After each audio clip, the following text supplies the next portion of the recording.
대출금리가 계속해서 내리고 있습니다. 그런데 당신은 대출 안 돼. 그 당신이 누굴까요? 자영업자입니다. 대출금리가 내리면 뭐하냐고요. 신용등급이 1등급이라도 자영업자면 아예 대출이 안 됩니다.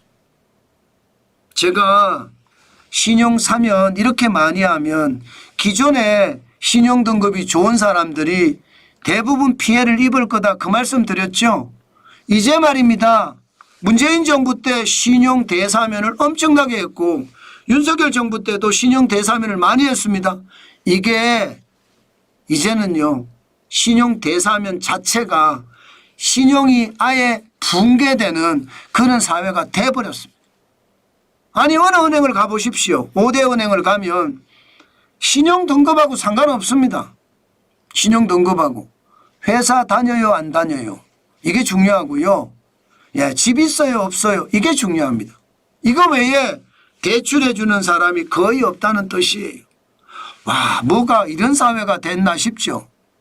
이게 자유민주주의와 시장경제라는 건 결국 법과 원칙이 지배하는 사회인데 법과 원칙의 핵심이 신용이에요. 신용. 그죠?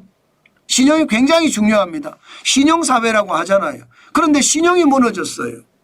제가 여러분들이 계속 말씀드리는 것 중에 핵심 내용이 신용이 무너지면요. 자유민주주의가 무너지고 시장경제가 무너집니다. 자영업자들이 대출을 못 받는 이유가 뭘까요? 저는 그게 진짜 궁금한 거예요. 실제로 대출금리는 내려가거든요. 왜 내려가느냐? 코픽스예요. 신규 취급 기준을 보면 2025년 3월이 2.84%까지 내렸습니다. 많이 내렸잖아요. 2022년 12월에 4.29%에 비하면 2.84%는 굉장히 많이 내린 숫자입니다. 실제로 말입니다. 예. 게다가 말입니다. 예. 잔액 기준으로 보더라도 3.30%입니다. 2023년 9월에 3.90%에 비하면 0.6%포인트가 떨어졌잖아요. 굉장히 많이 내린 거예요. 그러면 대출금리는 어떻게 될까요? 대출금리 내립니다. 예. 주택담보대출 변동금리는 국민은행 같은 경우 4월 16일 오늘부터입니다. 예. 가장 낮은 단계가 4.19% 적용을 하고요. 예. 상단이 5.59% 적용합니다. 우리은행은 더 낮습니다. 우리은행이 이렇게 낮은 건 처음 보는데 4.07%가 됐고요. 상단도 5.57%가 됐습니다. 신규 취급 기준의 코픽스가 2.84%니까 이게 일반적으로 대출금리는 어떻게 정해지느냐. 코픽스라고 해서 코픽스는 자금을 조달하는 금리예요.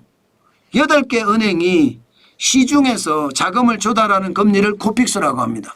이 코픽스에다 가상금리 은행을 운영하고 사람을 굴리고 사무실을 돌리고 이렇게 이야기하는 이게 가상금리거든요. 이 내용을 다 합친 걸. 그래서 코픽스에다가 예, 가상금리를 합치면 대출금리입니다. 그런데 이거 말입니다. 5.57%면 진짜로 많이 떨어진 거라고 봅니다. 하단이 4.07%면 진짜 많이 떨어진 거죠. 그런데 문제는요. 문제는 떨어지면 뭐 하냐 이거예요. 대출 안 해줍니다. 예. 아니 뭐 대출을 많이 해주는 사람들한테는 해주는지 모르지만 자영업자들은 최악이에요. 지금 자영업자는요. 보시는 것처럼 정부가 대출을 안 해주면 자영업자 대출은 거의 안 늘어납니다. 2020년을 보시면 2019년에 684조 9천억 원이 2020년에 803조 5천억 많이 늘어났죠. 많이 늘어났죠. 이때는요. 정부가 정책자금을 풀었기 때문이에요. 2020년과 2021년에 늘어난 것도 정책자금을 풀었기 때문이고요. 2021년과 2022년에 늘어난 것도 정책자금을 풀었기 때문에 정책자금을 안 푸니까 안 늘어나요. 대출 안 해주는 겁니다.